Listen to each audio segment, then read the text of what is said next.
Hello दोस्तों, इन हिंदी में explanation में आपका स्वागत है। तो दोस्तों, इस मूवी की शुरुआत में बताया जाता है कि धरती पर तारे टूटकर गिरने की वजह से वह लोगों को सुपर पावर देती गई और इसी पावर का इस्तेमाल कुछ शासकों ने अपने सल्तनत का विस्तार करने में लगाया और गरीबों को मारना शुरू किया।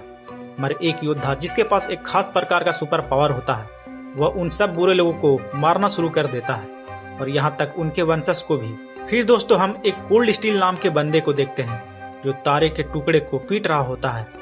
वह पेशे से लोहार होता है, मगर वह एक कॉन्ट्रैक्ट किलर भी होता है जो सूरा गेट नाम के गैंग के साथ काम करता था।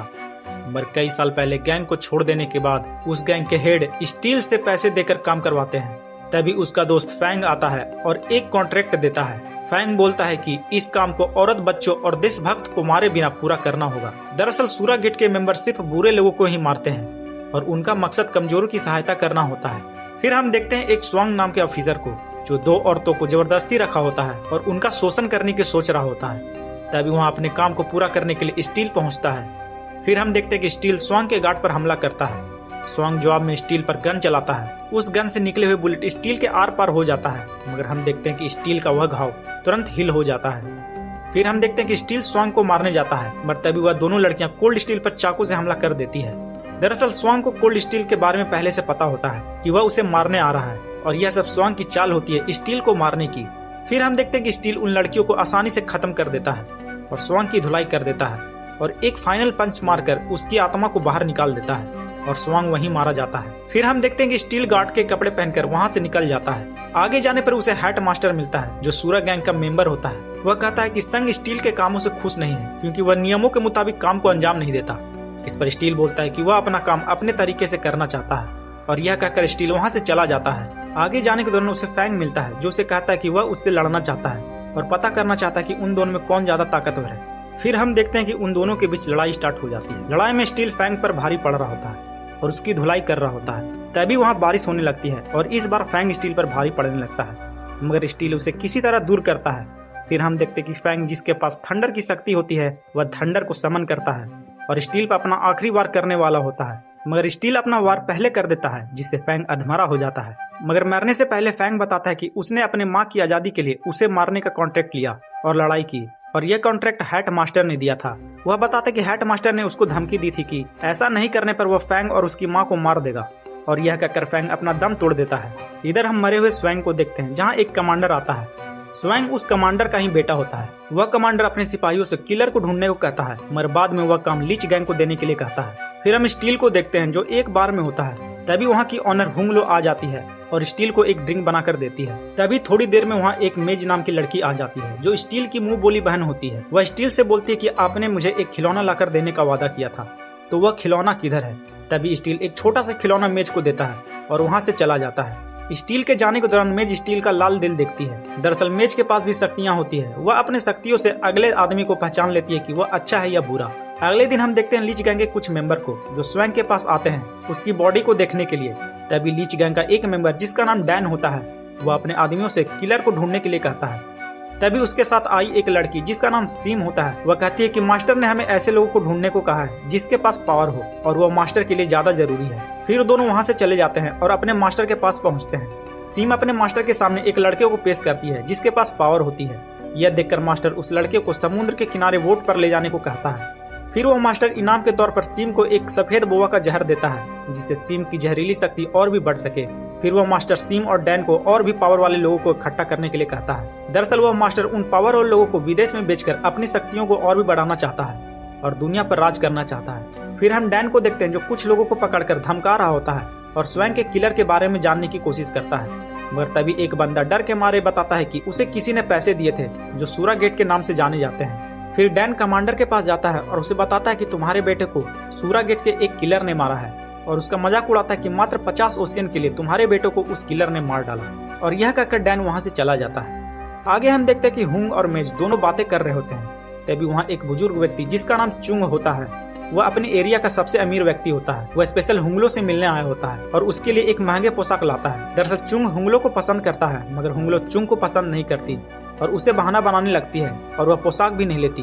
मगर चुंग हुंगलो को मनाने की कोशिश करता है, मगर हुंगलो साफ साफ मना कर देती है कि वह उसके पोशाक नहीं ले सकती। फिर चुंग वहाँ से चला जाता है। तभी चुंग के जाने के दौरान मेज उसके हार्ट को देखकर पहचान लेती है और कहती है कि वह बुरे लोग हैं। तभी हुंगलो मेज से अपनी पावर को किसी और को बताने के लिए नहीं कहती, क्योंकि उसे पता चल जाता है कि पावर वाले लोग गायब होते जा रहे हैं। फिर हम हेड मास्टर को देखते हैं जो कमांडर के घर जाता है और वह उससे पैसे मांगता है और बदले में हेड मास्टर स्वयं के किलर स्टील को मारने का प्लान बताता है। फिर हम देखते हैं कि प्लान के हिसाब से स्टील उनके बंगले पर पहुंचता है, मगर कमांडर के लोग स्टील को घेर लेते हैं और उस पर गोलियां चलाने लगते हैं, मगर स्टील कमांडर के गार्ड को आराम से मार देता है। मगर तभी हेड मास्टर स्टील के सामने आता है और उसका एक हाथ काट देता है, मगर स्टील वहां से जैसे तैसे करके भागता है और बाजार में जाकर छिप जाता है। इधर कमांडर के गार्ड स्टील को ढूंढ रहे होते हैं, मगर उन्हें स्टील नहीं मिलता। गार्ड के जाने के बाद स्टील को देखते हैं कि वह बेहोश हो जाता है।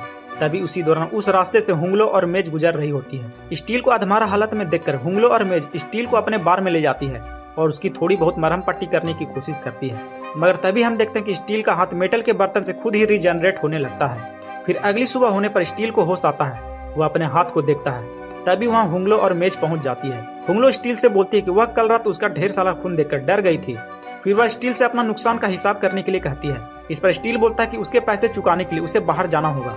फिर हुंगलो बोलती है कि तुम्हें तो पूरा शहर ढूंढ रहा है, तो तुम बाहर कैसे जाओगे? और वह फिर बोलती है कि उसके बार के लिए उसे एक आदमी की जरूरत है और उसे अपने बार में काम पर रख लेती है, जिससे उसका हिसाब भी चुकता हो जाएगा। स्टील हुंगलो की बात मान लेता है और वह उसके बार में काम करने लगता है। आगे हम देखते हैं कि हुंगलो और मेज शॉपिंग करने जाते हैं और उसके साथ स्टील भी होता है। तभी हम देखते हैं कि हुंगलो का बटुआ गायब हो जाता है और इसके लिए वह 3 लोगों को रुकाती है और अपने बटुए के बारे में पूछती है, मगर मेज अपनी शक्तियों से एक लड़की को पकड़ लेती है जिसके पास बटुआ होता है। फिर हुंगलो उस लड़की से अपना बटुआ लेती है, मगर तभी वह लड़की हुंगलो पर हमला करती है, जिसके डिफेंस में स्टील उसे बचा लेता है, मगर इससे वहाँ काफी हंगामा हो जाता है और स्टील कुछ लोगों की नजर में आ जाता है। आगे हम देखते हैं कि स्टील, मेज और हुंगलो अपने बार में होते हैं और तभी वहाँ डैन अपने लोगों के साथ पहुंच जाता है और थोड़ी देर में वहाँ लड़ाई स्टार्ट हो जाती है। स्टील डैन के लोगों को धुलाई कर देता है। फिर स्टील से डैन लड़ता है, मगर डैन स्टील का बाल भी बांका नहीं कर पाता और अपने सेल्फ डिफेंस में डैन मेज को पकड़ लेता है, मगर तभी वहाँ चुंग पहुंच जाता है और मेज को छोड़ने के लिए कहता है और उसके मास्टर से बात करने के लिए कहता है, मगर डैन बोलता है कि वह यह सब तीसरे मास्टर के कहने पर कर रहा है। इस पर चुंग बोलता है कि वह तीसरे मास्टर से भी बात कर लेगा। फिर डैन वहाँ से चला जाता है। चुंग फिर से हुंगलो को अपनी ओर खींचने की कोशिश करता है, मगर हुंगलो बहाना बनाती है और चुंग को जाने के लिए कहती है। इधर हम देखते हैं कि डैन अपने मास्टर को स्टील के बारे में बताता है कि यह वही बंदा है जिसने स्वयं को मारा था। यह सुनकर उसके मास्टर बोलते हैं कि वह कोई मामूली बंदा नहीं है और उसके पास असीम शक्तियां हैं और उसे मारना तुम्हारे बस की बात नहीं है, मगर उसके मास्टर मेज को लाने के लिए कहते हैं। उस मास्टर को किसी तरह मेज के बारे में पता चल जाता है। इधर हम देखते हैं कि हुंगलो अपने बार में हमला होता देख वह शहर छोड़ने का मन बना लेती है। तभी मेज हुंगलो से कहती है कि वह भी उसके साथ चलेगी। इस पर हुंगलो उससे एक बात कहती है जिससे पता चलता है कि मेज हुंगलो की असली बहन नहीं होती। वह उसे सड़क पर पड़ी मिली थी और उसे होश आने के बाद वह अपने परिवार के बारे में भूल गई होती है, मगर हुंगलो उसे अपने पास रखती है और उसका पालन करती है। उसके बाद हुंगलो, स्टील और मेज जाने की तैयारी कर लेते हैं, मर जाने से पहले स्टील बाहर जाता है और वह कमांडर के घर जाकर उसे मार देता है। फिर हम देखते हैं कि हुंगलो के बार में डैन और सीम अपने लोगों के साथ पहुंच जाते हैं और हुंगलो को मारकर मेज को लेकर चले जाते हैं। थोड़ी देर बाद वहां स्टील पहुंचता है और वह हुंगलो को अधमरे हालत में देखता है। हुंगलो बताती है कि लीच गैंग के लोग मेज को ले गए हैं और थोड़ी देर बातें करने के बाद हुंगलो अपना दम तोड़ देती है। हुंगलो को मरता हुआ देख स्टील गुस्से में आ जाता है। तभी वहाँ मास्टर चुंग पहुँचता है और वह लीच गैंग के अड्डे पर स्टील को ले जाता है। वहाँ पहुँचने के बाद चुंग बोलता है कि वह तीसरे मास्टर को भटकाने जा रहा है। इधर स्टील मेज को बचाने के लिए अंदर जाता है, मगर तभी उसे मास्टर के गार्ड चारों तरफ से घेर लेते हैं, मगर स्टील उन सबको आसानी से मार डालता है और आगे बढ़ता है। स्टील अंदर जाकर मेज को ढूंढता है जो जेल के अंदर बंद होती है। तभी फिर से वहाँ लीच गैंग के लोग और साथ में डैन और सीम पहुंच जाते हैं। फिर स्टील उन सब से लड़ता है और सबकी धुलाई कर देता है, मगर सीम स्टील को घायल कर देती है, जिससे उसका जहर स्टील में चला जाता है। फिर हम देखते हैं कि स्टील मेज को जेल से छुड़ाकर निकल रहा होता है, मगर फिर से लीच गैंग के मेंबर स्टील को घेर लेते हैं। स्टील फिर से उनसे लड़ने के लिए तैयार हो जाता है, मगर तभी हम देखते हैं कि चुंग स्टील के सीने पर वार करके उसका दिल निकाल लेता है और यहाँ पर चुंग का असलियत पता चलता है कि वह तीसरा मास्टर है और लीच गैंग का लीडर भी। फिर हम देखते हैं कि स्टील को नदी में फेंक दिया जाता है, मगर स्टील के गले में धातु का लॉकेट की वजह से उसका घाव हील होने लगता है और उसे फिर से होश आ जाता है और अपने पुराने घर के पास पहुंचकर टूटे तारे की धातु से अपने हार्ट को फिर से जनरेट कर लेता है और उसके पास पहले से ज्यादा पावर आ जाती है। पावर मिलने के बाद वह फौरन लीच गैंग के अड्डे पर जाता है और वहाँ के गार्ड को धुलाई कर देता है। फिर मेज को ढूंढने जाता है, मगर मेज उसे वहाँ नहीं मिलती। स्टील पीटे हुए गार्ड से मेज के बारे में पूछता है और उसे पता चलता है कि मेज को बोट पे ले जाया गया है। स्टील मेज को बचाने के लिए बोट की तरफ जाता है, जहाँ वह फिर से सीम और डैन से लड़ता है, मगर इस बार स्टील उन दोनों को बच्चों की तरह पीटता है और इस बार उन्हें पूरे जान से मार डालता है। फिर स्टील मेज को बोट पर जाकर ढूंढता है जो एक बॉक्स में बंद होती है और तभी वहाँ चुंग पहुंचकर फिर से स्टील पर वार करता है, मगर इस बार स्टील को खरोच तक नहीं आती। फिर स्टील चुंग को अपने पंच से मारकर बेहोश कर देता है और वह मेज को बॉक्स से निकालने जाता है, मगर तभी हम देखते हैं कि चुंग को दोबारा होश आ जाता है और वह अपना एक नया ट्रांसफॉर्मेशन करता है और एक दरिंदा के रूप में बदल जाता है और फिर से स्टील पर हमला करने लगता है। और इस बार चुंग स्टील की अच्छी खासी धुलाई कर देता है और उसे मारकर बेहोश कर देता है। फिर वह जाकर मेज की गर्दन पकड़ लेता है। मेज स्टील को बचाने के लिए कहती है, तभी स्टील का पावर फिर से स्टोर हो जाता है और वह अपने पूरे पोटेंशियल से दरिंदा चुंग पर हमला करता है और एक पिलर की मदद से उसे चीर डालता है और चुंग का अंत हो जाता है। यह सब खत्म होने के बाद हम देखते हैं कि स्टील और मेज एक हरे भरे जगह पर होते हैं जहाँ पर हुंगलो रहना चाहती थी, और इसी सीन के साथ यह मूवी यहीं समाप्त हो जाती है। तो दोस्तों, अगर आपको यह मूवी का रिव्यू अच्छा लगा हो तो वीडियो को लाइक कर दें और इसी तरह मूवी एक्सप्लेनेशन देखने के लिए हमारे चैनल को सब्सक्राइब कर दें। तो मिलते हैं नेक्स्ट वीडियो में।